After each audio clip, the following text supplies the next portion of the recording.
Olá! Hoje a gente vai falar de produto interno e produto vetorial de vetores no espaço. Vamos lá? Primeira coisa é definir o que é o produto interno entre dois vetores no espaço. Se você me der um vetor no espaço, coordenadas x1, y1, z1, e um outro vetor de coordenadas x2, y2, z2, o produto interno entre eles é o seguinte número: x1, x2, mais y1, y2, mais z1, z2. É fácil demonstrar as seguintes propriedades do produto interno. Ele é comutativo. Se você trocar a ordem 1 com 2 de cada um desses caras, você não troca a expressão toda. Por isso que ele é comutativo. Em segundo lugar, o produto interno é associativo com relação à multiplicação por escalar. Se você pegar o vetor V1 e multiplicar por um escalar lambda, botar um lambda aqui na frente de cada uma das coordenadas do vetor V1, você vai acabar multiplicando por lambda esse primeiro termo, vai multiplicar por lambda o y1, vai multiplicar por lambda o z1, que está aqui no terceiro termo. É como se multiplicasse a coisa toda por lambda. O lambda sai do produto interno distribuindo dessa forma. A terceira propriedade é a propriedade distributiva do produto interno com relação à soma de vetores. Basta escrever aqui a soma de dois vetores V1 e V2, botar aqui o vetor V3, fazer a conta toda dos dois lados e verificar que realmente dá igual dos dois lados. Qual a interpretação geométrica? É a seguinte: o produto interno entre dois vetores V1 e V2 é a norma do primeiro vetor V1 vezes a norma do segundo vezes o cosseno do ângulo entre eles. Essa é a mesmíssima propriedade que varia no plano e ela se estende para o espaço também. Consequência dessa propriedade é a seguinte: dois vetores são ortogonais se e somente se o produto interno entre eles é zero. Se eles são ortogonais, bom, a definição é que um deles é nulo ou o ângulo é 90 graus. É exatamente dizer que um desses três termos aqui tem que ser zero. Alguns livros definem o produto interno usando essa expressão geométrica e depois demonstram essa fórmula. Olha, tanto faz, se você já tem toda a sua geometria euclidiana ou do plano ou do espaço no lugar, você pode definir desse jeito e depois provar essa propriedade. Eu gosto de colocar nessa ordem aqui porque essa ordem que eu fiz é generalizável. Se você agora for por R4, por R5, por R6, espaços de mais dimensões, espaços malucos com vetores completamente doidos, eu não sei o que é o ângulo entre dois vetores. Eu não consigo medir isso, eu não tenho axiomas da geometria euclidiana para me ajudar. Mas eu posso definir um produto interno. De fato, a definição geral de produto interno é qualquer operação maluca entre vetores que satisfaça essas três propriedades. Seja isso aqui ou qualquer outra coisa. Qualquer produto entre vetores que satisfaça essas três propriedades para quaisquer V1, V2 e V3 e qualquer lambda real, eu vou chamar de um produto interno. Nesse contexto, essa fórmula aqui de baixo não é a definição de produto interno.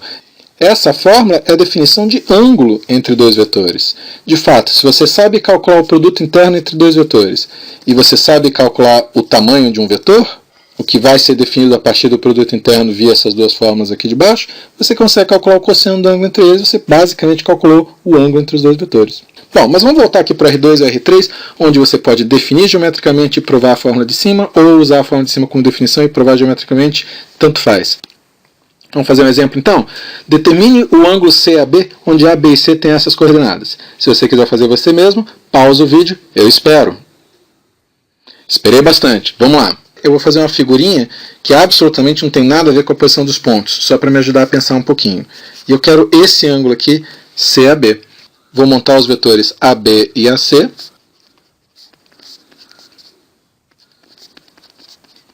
E agora eu vou calcular o produto interno entre eles e calcular o tamanho deles. O tamanho do vetor AB, a norma dele, é simplesmente raiz de 1 ao quadrado mais 1 ao quadrado mais 1 ao quadrado. Com essas coordenadas aqui até que ficou fácil.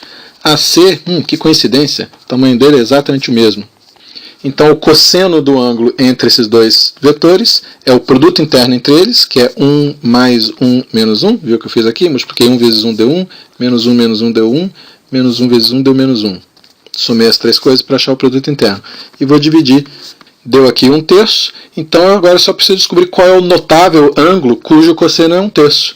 O ângulo notável cujo cosseno é 1/3 é o notável arco cosseno de 1/3. Ok? Então, o produto interno é excelente para calcular ângulos. O outro produto que a gente vai ver nessa unidade é o produto vetorial. Vamos dar uma olhada nele? Está aqui a definição. Dados dois vetores V1 e V2 por coordenadas da maneira usual, x1, y1, z1, x2, y2, z2, isso aqui é o produto interno entre eles. Nota que isso aqui é um vetor, tem três coordenadas. Maneira fácil de decorar essa expressão é fazer aqui o determinante dessa matriz. E1 vezes y1, z2 menos y2, z1 dá a primeira coordenada. A segunda coordenada vem de E2, fazendo esse determinante, x1z2 menos x2z1. Está aqui, mas com o sinal trocado, porque a gente está na segunda coordenada. E a terceira coordenada vem de E3, fazendo esse determinante, x1y2 menos x2y1, dá o terceiro termo. Note as seguintes propriedades do produto vetorial.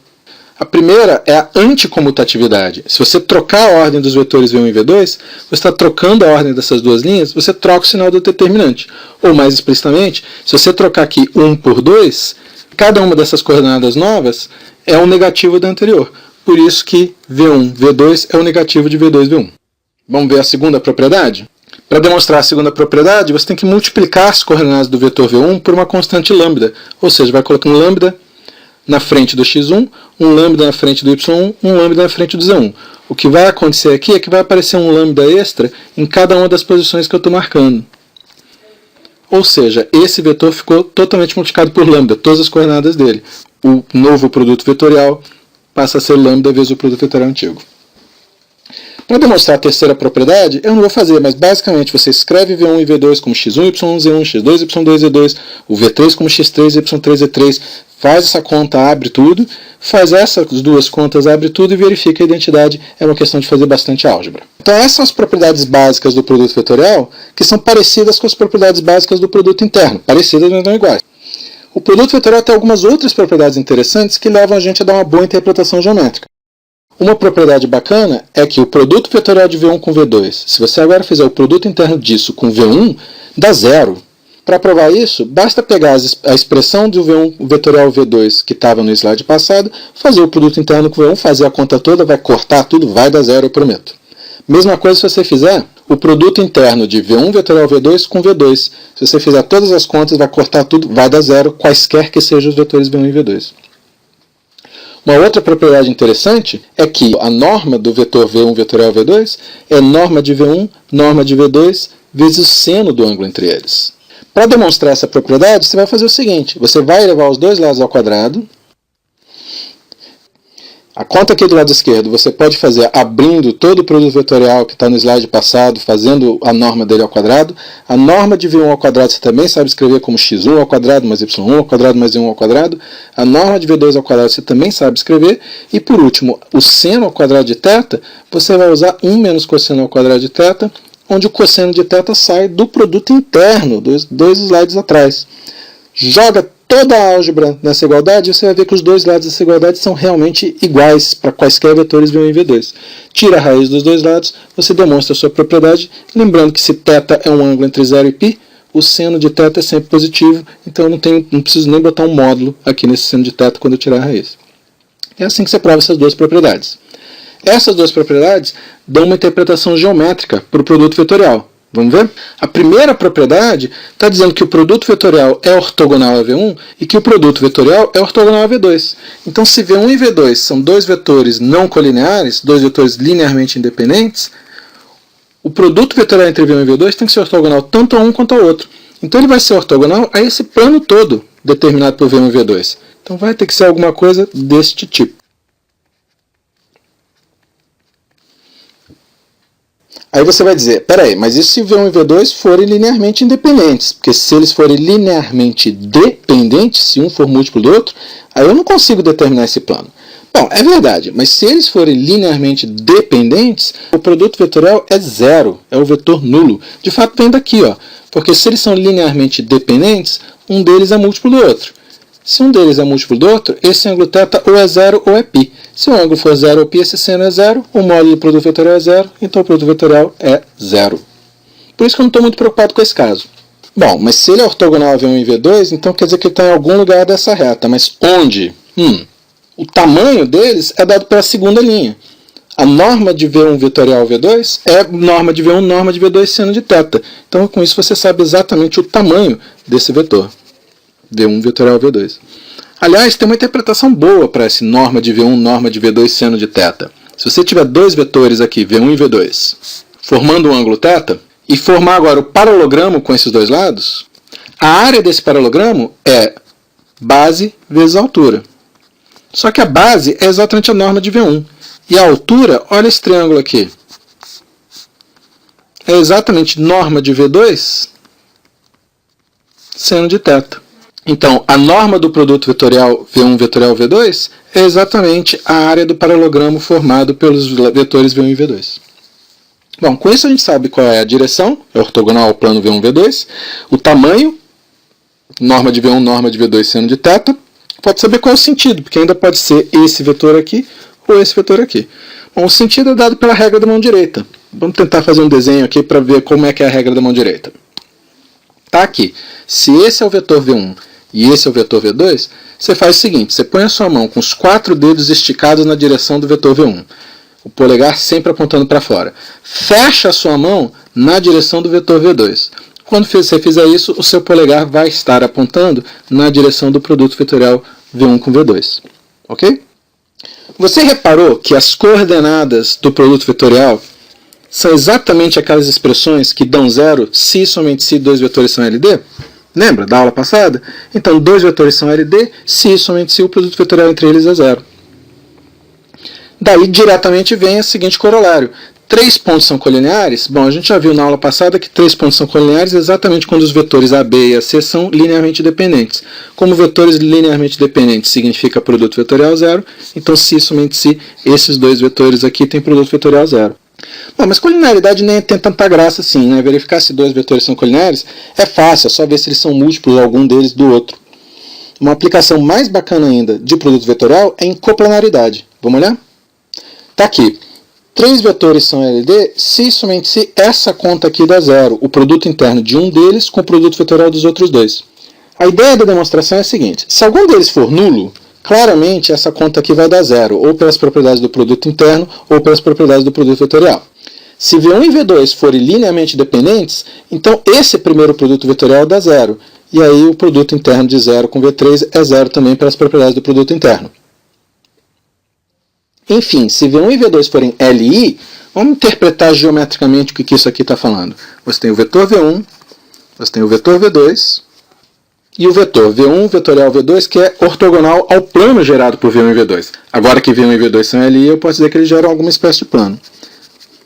Dizer que V3 é ortogonal a V1 vetorial V2, dizer que V3 é ortogonal a este vetor aqui, é dizer o seguinte, V3 tem que estar nesse plano aqui em algum lugar. Esse plano é todinho ortogonal a V1 vetorial V2. Mas dizer que V3 está no plano gerado por V1 e V2 é dizer que V1, V2 e V3 são linearmente dependentes. Essa é a ideia geométrica dessa proposição. Corolário imediato, a gente já viu que 4 pontos são coplanares se e somente se esses 3 vetores aqui são LD. Usa essa proposição aqui de cima, se e somente se essa conta aqui dá zero. Na próxima unidade, a gente vai até mostrar um atalho algébrico para fazer essa conta com 3 vetores, que vai ser o produto misto, vai ser um determinante. Mas eu vou falar mais disso na próxima unidade. Vamos fazer agora um exemplo? Bom, então vamos lá. Esse problema é completamente análogo a um que a gente fez na aula passada, talvez com os números um pouco diferentes. Tem 3 pontos A, B e C que determinam um certo plano, eu quero saber qual a interseção desse plano com o eixo AX. Vai ser um ponto da forma A00, eu só tenho que descobrir quem é esse A. Na aula passada, a gente fez forçando AD a ser combinação linear de AB com AC. Resolvemos o sistema, chamamos lambda 1, lambda 2 e determinamos o ponto A. Vamos fazer agora sobre esse outro ponto de vista. Vamos achar os vetores AB, AC e AD. E agora eu vou fazer o produto vetorial de AB com AC.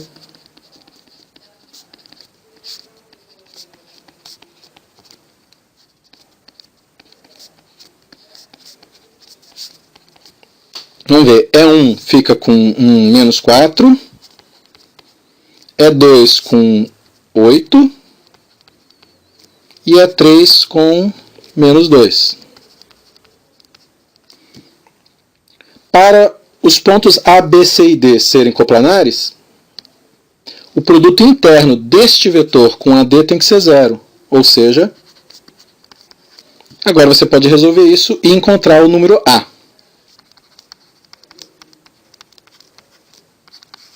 Tá aqui, descobrimos que A tem que ser menos 5 meios. Ok? Então você pode usar esse produto vetorial para fazer coplanaridade. O último comentário, antes da gente terminar essa unidade, cuidado com 2 grandes caveiras do produto vetorial.